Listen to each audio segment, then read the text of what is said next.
नमस्कार। BSc third year का जो फर्स्ट पेपर है फिजियोलॉजी से रिलेटेड, उसके अंदर जो हमारा टॉपिक चल रहा था डब्ल्यूबीसी, उसके बारे में हम बात करते हैं। डब्ल्यूबीसी यानी कि वाइट ब्लड सेल्स या फिर जिसको ल्यूकोसाइट के नाम से भी जानते हैं। हमने उसके टाइप्स के बारे में बात की, उनके नंबर्स के बारे में बात की और टीएलसी यानी कि टोटल ल्यूकोसाइट काउंट के बारे में बात की कि अगर बढ़ जाते हैं तो कौन सी कंडीशन में बढ़ते हैं और घट जाते हैं तो कौन सी कंडीशन में घटते हैं और इनके दोनों के नाम क्या हैं। अब हम उसी को टॉपिक को आगे बढ़ाते हुए बात करते हैं कि डब्ल्यूबीसी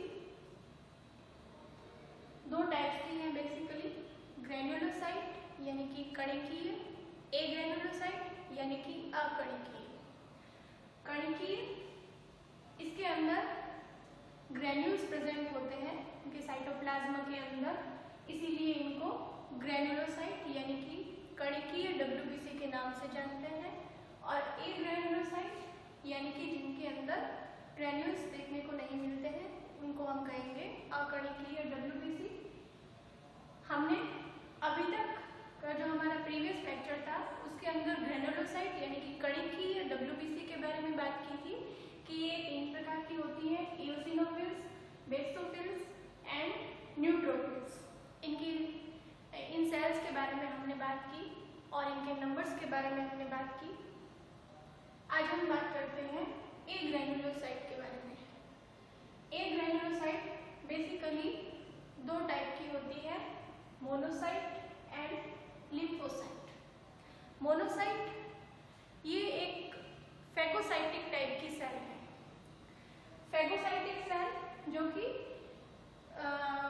जो भी पैथोजन है कुछ सेल उनको एंगल्फ करती है, एंगल्फ करने का काम करती है और ये ब्लड के अंदर स्क्वेंजर्स का काम भी करती है। इनको स्क्वेंजर्स ऑफ ब्लड के नाम से भी जाना जाता है क्योंकि ये क्या करती है कि जो छोटे छोटे ब्लड कॉर्पल सेल्स के टुकड़े होते हैं उनको एंगल्फ करने का काम भी करती है, यानी एक तरीके के साफ सफाई का काम भी करती है, इसलिए इनको स्क्वेंजर्स के नाम से भी जानते हैं।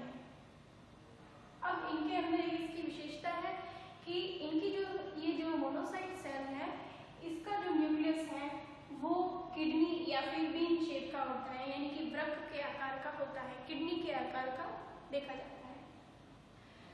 जब मोनोसाइट सेल एक्टिवेट होती है तो वो मैक्रोफेजेस में कन्वर्ट हो जाती है और इनका काम है एंगल्फ करना। उसके बाद बात करते हैं दूसरे टाइप की एग्रैन्युलोसाइट के बारे में जिसका नाम है लिम्फोसाइट। लिम्फोसाइट इसका ऑरिजिन बोन मैरो के अंदर होता है, यानी कि अस्थि मज्जा के अंदर होता है। अब आगे लिम्फोसाइट का काम भी इम्यूनिटी प्रोवाइड करवाना है क्योंकि ये डब्ल्यूबीसी का ही एक टाइप है। तो लिम्फोसाइट आगे जाके दो में डिवाइड है, B lymphocyte and T lymphocyte. B lymphocyte के अंदर ये क्या करती है कि कोई भी एंटीजन आता है तो उसके अगेंस्ट एंटीबॉडी बनाती है और उसको किल करती है, उसको खत्म करती है। तो बी सेल्स जब एक्टिवेट होती है तो ये ट्रांसफॉर्म हो जाती है प्लाज्मा सेल्स के अंदर और किसका सिक्रेशन करती है, इम्यूनोग्लोबिन का यानी कि एंटीबॉडी का, एंटीबॉडी बनाती है और उस पर्टिकुलर एंटीजन को या फिर फॉरेन पार्टिकल को खत्म करती है। फिर है दूसरा टी लिम्फोसाइट। टी लिम्फोसाइट ये इनकी ऑरिजिन भी बोन मैरो में होती है लेकिन इनका ये मेच्योर होती है थाइमस के अंदर, बनती बोन मैरो में है, फिर बाद में ब्लड के थ्रू ये पहुंच जाती है थाइमस ग्लैंड के अंदर और वहां पर वो मेच्योर होती है और फिर फाइनली वापस ब्लड में आती है। तो बी लिम्फोसाइट और टी लिम्फोसाइट का ऑरिजिन तो बोन मैरो है, दोनों में एक कॉमन चीज है, लेकिन मेच्योरेशन इसका जो मेच्योर होने का जो प्रोसेस है वो अलग अलग जगहों पे होता है। टी लिम्फोसाइट आगे डिवाइड होती है, इनकी तीन टाइप है, T helper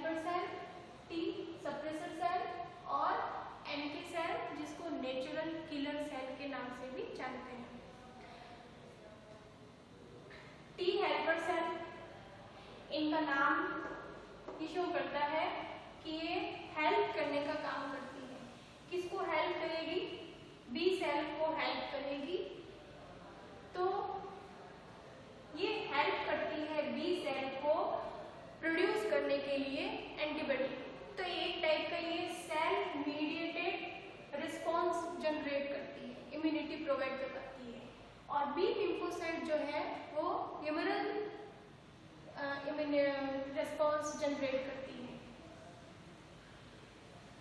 T helper cell का काम है बी सेल की हेल्प करना एंटीबॉडी प्रोड्यूस करने के अंदर, यानी इसको ये ट्रिगर करती है बी सेल को एंटीबॉडी बनाने के लिए। जब भी कोई एंटीजन बाहर से आएगा तो ये टी सेल बी सेल को ट्रिगर करेगी एंटीबॉडी बनाने के लिए, और बी सेल ट्रांसफॉर्म कन्वर्ट हो जाएगी प्लाज्मा सेल के अंदर और किसका सीक्रेशन करेगी? इम्यूनोग्लोबिन का, यानी कि एंटीबॉडी का। और वो एंटीबॉडी उस एंटीजन के साथ बाइंड होकर उसको खत्म करती है। फिर है टी सप्रेसर सेल। सप्रेसर यानी कि सप्रेस करना, यानी कि दबाना, रोकना। तो ये करती है, ये प्रिवेंट अटैक ऑन सेल्स।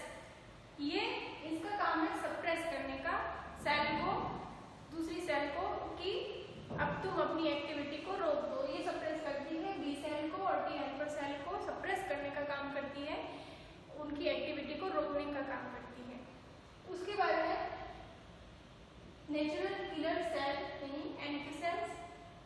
ये किल करने का काम करती है। कुछ ट्यूमर सेल्स होती है उनको किल करने का काम करती है नेचुरल किलर सेल्स। जब कोई एंटीबॉडी प्रेजेंट नहीं होती है तभी अपना काम करती है natural killer cell, tumour cell को किल करने का काम करती है। तो इस तरीके से ये WBC के टाइप्स हो गए। हमने ग्रैनुलोसाइट, एक ग्रैनुलोसाइट के बारे में बात की, T lymphocyte, T helper cell, T suppressor cell और NK सेल। इस तरीके से ये WBC का टॉपिक हमारा कंप्लीट हुआ।